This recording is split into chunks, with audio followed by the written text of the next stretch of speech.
వీక్షకులందరికీ నమస్కారం. 2024 సంవత్సరం సెప్టెంబర్ మాసంలో సింహరాశి వారికి ఏ విధమైనటువంటి ఫలితాలు కలగబోతూ ఉన్నాయో ఈ వీడియో ద్వారా చాలా క్లుప్తంగా తెలుసుకునేటువంటి ప్రయత్నం చేద్దాం. ముఖ్యంగా ఈ మాసంలో గ్రహాల యొక్క మార్పు పరిశీలన చేస్తే సెప్టెంబర్ 17వ తారీఖు ఇప్పుడు సింహరాశిలో సంచరిస్తూ ఉన్న రవి కన్యలోకి వెళతారు. 19వ తారీఖు శుక్రుడు తులారాశిలోకి సంచారం ప్రారంభం చేస్తారు. 24వ తారీఖు బుధుడు కన్యారాశిలోకి ప్రవేశం చేస్తారు. ఇక్కడ ప్రధానంగా ఈ మూడు గ్రహాలే ఈ మాసంలో మార్పు చెందుతూ ఉన్నాయి. అంటే శని వక్రగతిలో కానీ మిగతా గ్రహాల గమనాల్లో కానీ ఏ విధమైనటువంటి మార్పులు లేవు. ఇక ఈ సింహరాశి వారికి గనక పరిశీలన చేస్తే ఈ రాశి వారికి లాభస్థానమందు కుజుడు ప్రధానంగా యోగించేటువంటి గ్రహంగా కనబడుతూ ఉన్నారు. అలాగే ఈ రెండవ స్థానమందు ఉండేటువంటి శుక్రగ్రహం కూడా ప్రధానంగా యోగించేటువంటి గ్రహం. అంతేగాక ఇప్పుడు ప్రధానంగా ఈ రాశి వారికి జన్మ రవి యొక్క దోషం ఉన్నది, అష్టమ రాహు యొక్క దోషం ఉన్నది, అంతేగాక గురుబలం లేదు. ఈ మూడు కూడా కొంత ఇబ్బందికరమైన విషయాలు. అయినప్పటికీ సప్తమంలో శని వక్రించడం కూడా ఒకంత పాజిటివ్గానే మనం చూడవచ్చును. అంటే మనం చూసుకుంటే ఈ రాశి వారికి రెండు గ్రహాలు పరిపూర్ణంగా ఈ మాసం అంతా యోగిస్తూ ఉన్నాయి, శుక్రకుజులు. అలాగే 17వ తారీఖు వరకు రవి బలం లేదు. 17వ తారీఖు దాటాక కూడా రవి బలం ఉండదు, కానీ జన్మ రవి యొక్క దోషం అనేటువంటిది ఈ రాశి వారికి తొలగిపోతుంది. ఒకంత మానసిక ప్రశాంతతని అది కలగజేస్తుంది. ఈ మిగతావన్నీ కూడా గత నెలలో ఏ విధంగా ఉన్నాయో గ్రహాలు అదే మాదిరిగా కనబడుతూ ఉన్నాయి. ఇక్కడ సింహరాశి వారు ఒక విషయాన్ని గుర్తుపెట్టుకోవాల్సింది ఏంటి అంటే ఈ గ్రహ సంపత్తి వల్ల గత మాసంతో పోల్చుకుంటే ఈ మాసం అద్భుతంగా ఉండబోతూ ఉన్నది. కారణం ఏంటి అంటే ఎన్ని గ్రహాలు ప్రతికూలంగా ఉన్నా లేదో యోగించకపోయినా ఒక కుజుడు మాత్రం లాభంలో ఉండడం అనేటువంటిది చాలా గొప్ప విషయం. ఎందుకంటే ఈ కుజుడు సమరోత్సాహాన్ని కలిగిస్తూ ఉంటారు. అంతేగాక ఏదైనా ఉత్సుకత, ఏదైనా ఒక పని చేయాలి, పూర్తి చేయాలి, కష్టపడాలి, పేరు సంపాదించాలి అనేటువంటి ఉత్సాహాన్ని కలగజేస్తారు. దాంతోపాటుగా గత మాసంలో 10వ స్థానంలో సంచరించినటువంటి గురుకుజుల్లో కుజుడు ఇప్పుడు 11వ స్థానంలోకి రావడం వల్ల కూడా వృత్తి ఉద్యోగాల్లో ఎనలేనటువంటి గౌరవ మర్యాదలు, పేరు ప్రతిష్టలు, ఎదుగుదల ఇటువంటివన్నీ కూడా సంభవించడానికి అవకాశం ఉంటుంది. దానితో పాటుగా ఇటు 2వ స్థానంలో శుక్రుడు ఉండడం కూడా అది మంచి విషయంగానే చెప్పచ్చు. చాలా మందికి ఒక అపోహ ఉంటుంది, శుక్రుడికి అది నీచక్షేత్రం కదండి, శుక్రుడు ఇలా యోగిస్తారు అనేటువంటి ఒక అపోహ ఉంటుంది. గోచారంలో ఉచ్చస్థానాలు నీచస్థానాలు ఉండవు. స్థానస్థిత ఫలితాన్ని ఆ గ్రహం ఇచ్చేస్తూ ఉంటారు. ఇదే మాదిరిగా ఫలితాలు వస్తాయి. ఇందులో ప్రధానంగా ఈ మాసంలో ఆర్థిక పరిపుష్టి ఉంటుంది. ధైర్యమేకాదశగతే కుజే అంటూ ఉన్నది శాస్త్రం. కుజుడు లాభంలో ఉన్నప్పుడు ధైర్యాన్ని ఆయన ఇస్తారు. అలాగే ఒక రకమైనటువంటి అవకాశాలని ఆయన ఇస్తారు. కొన్ని ప్రత్యేకమైనటువంటి పరిస్థితులను సృష్టించి సింహరాశి వారికి మంచి జరిగేటువంటి విధంగా ఆయన ప్రోత్సహిస్తూ ఉంటారు. ఇక్కడ మిగతా గ్రహాలు అంటే ఇక్కడ కుజుడు వల్ల వచ్చిన బెనిఫిట్స్ ఏంటంటే ఒకటి హెల్త్, ఆరోగ్యము, ఐశ్వర్యము రెండు కుజుడిస్తారు. అంటే గత మాసంతో పోల్చుకుంటే ఈ మాసంలో ఆరోగ్యం మెరుగుపడుతుంది. ఏదైనా శస్త్రచికిత్సలు జరిగినా, గత మాసంలో ఏదైనా అనారోగ్య సమస్యలకు ఇబ్బంది పడినా వాటన్నిటి నుండి కూడా త్వరితగతిన రికవరీ అవ్వడానికి కూడా కుజుడు కారణమవుతారు. అలాగే కుజుడు లాభంలో ఉన్నప్పుడు ఏదైనా ఒక అనారోగ్య సమస్య వచ్చినా అది తీవ్రతరం కాకుండా కుజుడు నిరోధించడం, పెద్ద ఏదైనా సమస్య వచ్చేదాన్ని చాలా స్వల్పంగా ఆయన తగ్గించి వేస్తారు. ఇది కుజుడిచ్చేటువంటి మంచి ఫలితంగా ఆర్థిక ఆరోగ్య పరిస్థితులపై ఆయన ప్రభావాన్ని చూపెడతారు.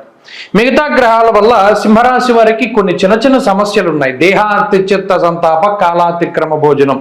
సింహరాశి వారు ఒక విషయాన్ని గుర్తుపెట్టుకోవాల్సింది ఏంటి అంటే ఈ గ్రహ సంపత్తి వల్ల గత మాసంతో పోల్చుకుంటే ఈ మాసం అద్భుతంగా ఉండబోతూ ఉన్నది. కారణం ఏంటి అంటే ఎన్ని గ్రహాలు ప్రతికూలంగా ఉన్నా లేదో యోగించకపోయినా ఒక కుజుడు మాత్రం లాభంలో ఉండడం అనేటువంటిది చాలా గొప్ప విషయం. ఎందుకంటే ఈ కుజుడు సమరోత్సాహాన్ని కలిగిస్తూ ఉంటారు.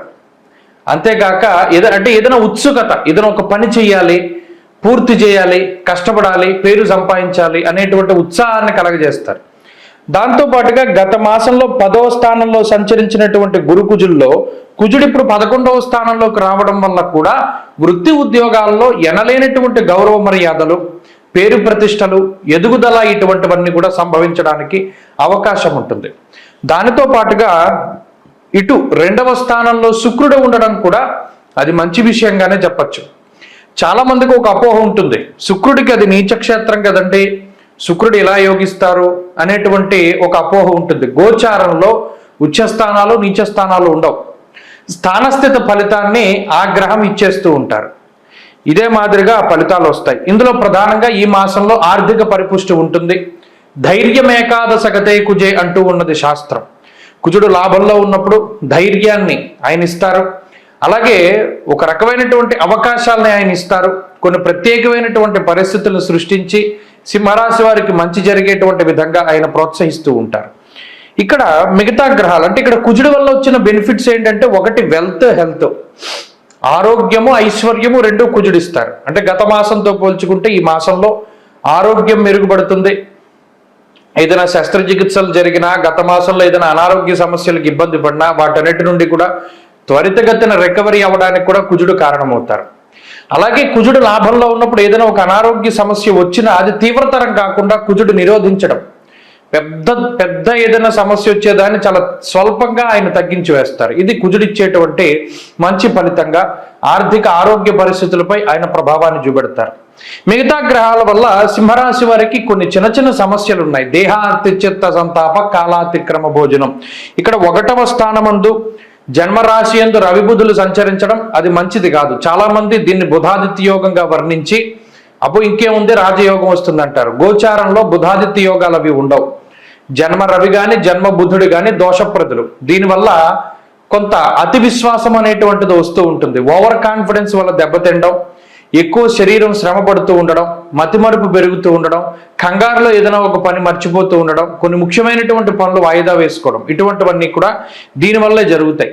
అంతేగాక ఉన్నతాధికారులు కానీ ప్రభుత్వాధికారులు కానీ కొంత మీకు వ్యతిరేకంగా మాట్లాడడానికి, పనిచేయడానికి, న్యాయ వ్యవస్థల్లో కొంత చేదు అనుభవం ఎదురవడానికి వీటన్నిటికీ కూడా ఈ రవి బుధులే కారణం. అందువల్ల 17వ తారీఖు దాటిపోతే రవి 2వ స్థానానికి వచ్చేస్తారు కాబట్టి జన్మ రవి దోషం పోతుంది. కాబట్టి 17 తర్వాత ఇంకా మెరుగ్గా ఉంటుంది సింహరాశి వారికి. అయితే ఇక్కడ ఇంకొక విషయం, అష్టమ రాహు. ఈ అష్టమ రాహు ఉండేటువంటి స్థితిగతులు కూడా ఈ రాశి వారికి అంత మంచిది కాదు. ఇది కూడా హెల్త్ పరంగానే ఎక్కువ ప్రభావాన్ని చూపెడుతూ ఉంటుంది. దానితో పాటుగా జాగ్రత్తగా ఈ మాసంలో ఉండవలసింది దేని పట్ల అంటే కుక్కల పట్ల. సునకము అంటే 4 కాళ్ళ జంతువు, చతుష్పాద జంతువుల వల్ల ఏదైనా ప్రమాదం వాటిల్లడానికి, విషపూరితమైనటువంటి జంతువుల వల్ల ఏదైనా ఇబ్బందులు వాటిల్లడానికి అవకాశం ఉంటుంది. కాబట్టి సింహరాశి వారు చాలా జాగ్రత్తగా ఉండడం చెప్పదగినటువంటి సూచన. ఇక ఉద్యోగ వ్యాపారాలు చాలా మిశ్రమంగా ఉన్నాయి.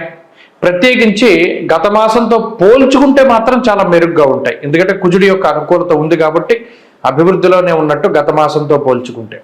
ఆరోగ్యం బాగుంది. ఈ రవి కానీ రాహువు కానీ చెడు ఫలితాలు ఇస్తూ ఉంటారు, అయినప్పటికీ కుజుడు దాని నుండి కాపాడుతూ ఉంటారు. ఇక్కడ మిశ్రమమైనటువంటి వాతావరణం ఉన్నది.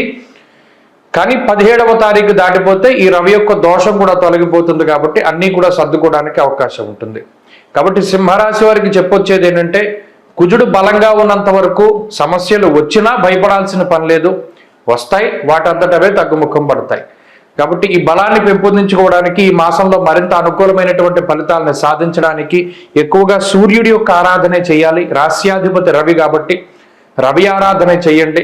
ఆదిత్య హృదయ స్తోత్ర పారాయణం చేయండి. ఆదివారం నాడు, సోమవారం నాడు, లేదా ప్రత్యేకించి సోమవారం రోజునే తెల్ల జిల్లేడు పువ్వుల్ని ఒక మాలగా చేసి శివాలయానికి వెళ్ళి శివుడికి సమర్పణం చేసి ప్రదోష కాలంలో నంది దగ్గర దీపం పెట్టండి. అన్ని సమస్యల నుండి బయటపడడానికి అవకాశం ఉంటుంది. స్వస్తి.